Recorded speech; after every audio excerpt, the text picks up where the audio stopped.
അസ്സലാമു അലൈക്കും വറഹ്മത്തുള്ളാഹി വബറകാതുഹു. ഏതൊരു സ്ത്രീയും തൻ്റെ ഇഷ്ടാനിഷ്ടങ്ങളും ആഗ്രഹങ്ങളുമെല്ലാം തൻ്റെ ഉദരത്തിൽ വളരുന്ന കുഞ്ഞിന് വേണ്ടി മാറ്റിവെച്ചവരാണ് ഉമ്മ എന്ന് പറയുന്ന മാതാവ്. ലോകത്ത് ആദം നബി അലൈഹിസ്സലാത്തു വസ്സലാമും ഹവ്വാ ഉമ്മയും ഒഴിച്ച് ബാക്കിയുള്ള എല്ലാ ആളുകൾക്കും മാതാവ് ഉണ്ട് എന്നതിൽ യാതൊരു സംശയവുമില്ല.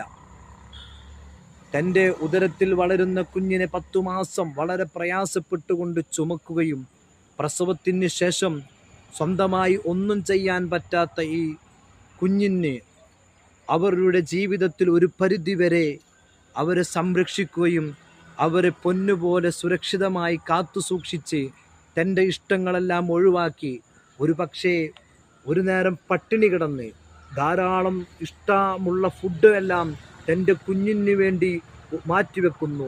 മറ്റുള്ളവർ യാത്ര പോകുമ്പോൾ തൻ്റെ കുഞ്ഞിന് വേണ്ടി യാത്രകളെല്ലാം ഒഴിവാക്കിക്കൊണ്ട് വളരെ സുരക്ഷിതമായി കൊണ്ട് പോറ്റു വളർത്തിയതാണ് മാതാവ്.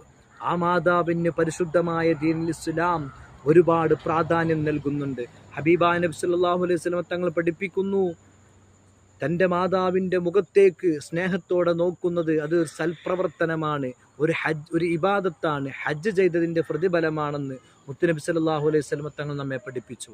അള്ളാഹുവിന് ഏറ്റവും ഇഷ്ടമുള്ള സൽപ്രവർത്തനങ്ങളിൽ പെട്ടതാണ് കൃത്യമായ സമയത്ത് നിസ്കരിക്കുക, മാതാപിതാക്കൾക്ക് നന്മ ചെയ്യുക. അപ്പോൾ പരിശുദ്ധമായ ദീനുൽ ഇസ്ലാം മാതാപിതാക്കളോട് എല്ലാ നിലക്കുമുള്ള ആദരവും ബഹുമതിയും ഇസ്ലാം നൽകുന്നുണ്ട്. ആ മാതാപിതാക്കളോട് നമ്മുടെ ജീവിതത്തിൽ ഒരിക്കലും തന്നെ അവരെ മോശമായി ചിത്രീകരിക്കുകയോ അല്ലെങ്കിൽ അവരെ ചീത്ത പറയുകയോ നമ്മുടെ ജീവിതത്തിൽ ഉണ്ടാകരുത്. അതൊരിക്കലും തന്നെ പരിശുദ്ധമായ ദീനുൽ ഇസ്ലാം അംഗീകരിക്കാത്ത കാര്യമാണ്. അതുകൊണ്ട് നമുക്ക് വേണ്ടി കഷ്ടപ്പെട്ട പ്രിയപ്പെട്ട മാതാവിനെ നാം സ്നേഹിക്കണം. അള്ളാഹു അതിന് തൗഫീക്ക് നൽകുമാറാകട്ടെ.